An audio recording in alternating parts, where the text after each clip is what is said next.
Hi, I'm Chris Stokes from Custom Fitness Personal Training Studio, where your health comes first. And today we're talking about how to save money while eating healthy. So that's a big topic that comes up. I have a lot of clients that come in just starting out, even those who have been with us for a while, that just kind of all of a sudden get into gear of things. And they start to think, whoa, this is costing way too much money at the store. How do I make this all work for me? Well, there's three things that we like to start with. There's obviously more options out there, but three big things to really help you to save money and eat healthfully to build your health so you can be the best that you can be. And so number one is to meal plan. I know it's time consuming and people feel like it's kind of tedious, but the more that you can plan ahead, the more it's going to work for you. So if you can meal plan, you're going to have just a layout for the week. Now, a lot of people like meal mapping, and that's where we kind of get an idea of what we're going to eat, but we don't really write down exactly what recipes we'll need. Well, that's okay if you're talking about just kind of winging it throughout the week. That's fine. But if you're talking about saving money, we really need a meal plan, and that means that we're writing down exactly what recipes we're going to use, and we know what ingredients we're going to need, because that's going to help us to save money at the store. Now, what I do with my meal planning is I try to make it as smart as I can. Excuse me. So not only am I writing down the recipes, but I'm looking for recipes that use similar ingredients. So instead of buying an entire deal of celery and then only using half of it, I try and find recipes throughout the week that we can utilize that whole piece, or maybe a whole bag of beans. What would we do with that for the whole week? So we want to make sure that we use smart choices in our meal planning so that we can make sure and utilize what we buy, and that way then we're not wasting things. So really kind of multi-use ingredients, if you will. So if you kind of create a meal plan for a week's time, and that could be as simple as, breakfast, lunch, and dinner. It could have your snacks. You could break it down into people for the family, whatever you want to do. So you can make it simple, you can make it complicated. It's your deal. What I like to do with it is I like to make a week plan, and I just do breakfast, lunch, dinner, and snacks. And then I like to create several of these and keep them in a notebook so that way then I can rotate through them. Along with that, what I do is create a grocery list to go with each one.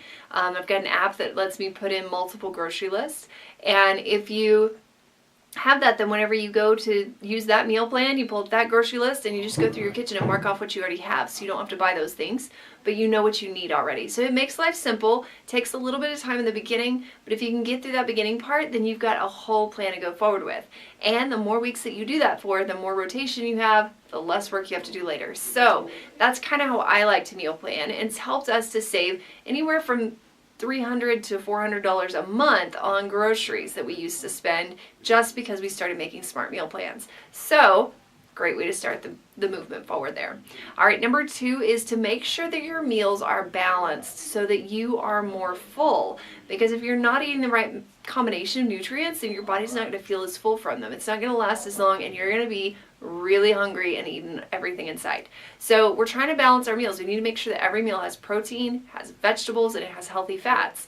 A lot of people kind of go crazy on one side or the other of those. They'll get a whole lot of protein and not a lot of fat. They'll get a whole lot of vegetables and not a lot of protein. They'll get a whole lot of fat and not a lot, you see where that's going. So they get too much of one and not enough of the other. We need to make sure that's pretty balanced, so we're getting enough of everything. Really the goal would be protein about the size of your palm, the density of your palm. I think you've heard that before, a deck of cards, that sort of thing, or approximately 20 to 30 grams.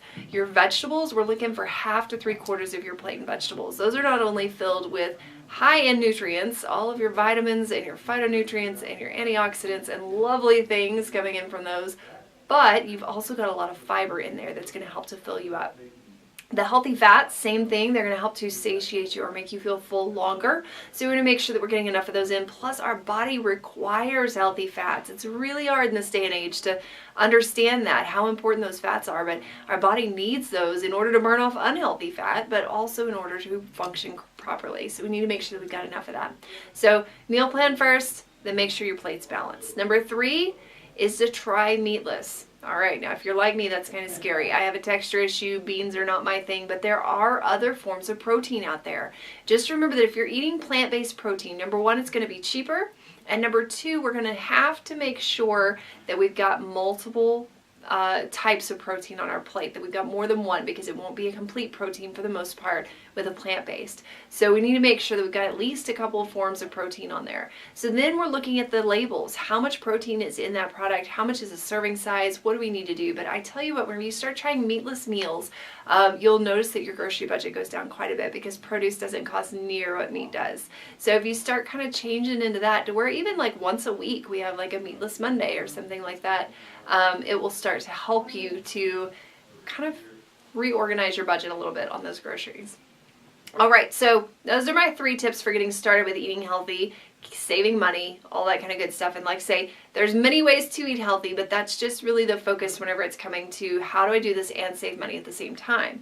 Now, the other part is I just want to give you a few little tips on kind of what it means to eat healthy, kind of what we can do there. So number 1 is whenever you are eating healthy, not everything has to be organic right off the bat. Now, organic, is it better for you? There's 2 sides of the fence. I feel like it probably is to a point. And so some things to me are more worth it to get an organic, to make sure that it is. Other things I might kind of think, it's not as important today. I really need to save a little bit of money. And that's okay. But you've got to find what matters most to you. So if it's for me, I'm thinking the Dirty Dozen list of the produce to make sure that we don't get high pesticides in that. And for me, it's also meat. But like I say, not everybody feels the same way, and that's okay. You got to pick your battles, and everything these days feels like a battle. So you're going to find the things that you feel like, this is important, this is what I need. This is something that I coach my clients on so that we can sit down together and kind of figure out what those things are. So just speaking in generalities, you have to decide that for yourself, but don't feel like everything in your kitchen has to change to organic overnight. Start slowly, start making changes, and just focus on being a little bit better. Maybe being better is 1 or 2 meals out of the day that are a little healthier than what they were before. So those are all options. All right, number 2 is don't buy what you're not going to eat. So if you're not going to cut up the vegetables and eat them, don't buy them. Instead, buy things like pre-chopped veggies or frozen veggies. If you're not going to use the dips the way that they are, don't buy them. Or if you're not going to cook the chickpeas down into hummus, don't do it. Find the way that works for you. So make the most use of the money that you are spending. There's a lot of healthy options out there. You can make most of them, but it's either going to take your money or your time. We kind of have to figure out between the two what we want to do. So there's a lot of ways to save money if we start to make our own things. All right, the last little tip that I have for you is that organic, while it is a little more expensive sometimes, does last longer. So most of your veggies, your milk, your eggs, all of those things, they're going to last longer than your non-organic counterparts. And you'll see that happen time and time again. So you'll have longer to use those things. If you maybe didn't get to it in the first couple of days, they didn't go bad yet, you've still got plenty of time. So I hope that kind of gives you some ideas of how to start saving money while eating healthfully. We'll try to continue these series on answering questions that people bring into us or that they ask us direct to make sure that you get the answers that you need as well. But if you have questions, feel free to put them in the comments below. We'd love to answer them for you. See if maybe there's something we could do to help you out. Do remember that we have our Clean and Lean program coming up June 3rd. We would love for you to be a part of that, to join us for that and learn how to eat clean while saving money, while getting healthy, and to get a long and lean physique. So if that's something you're interested in, feel free to give us a call, 806-322-3188, or you can send us a message here on Facebook. Talk to you soon.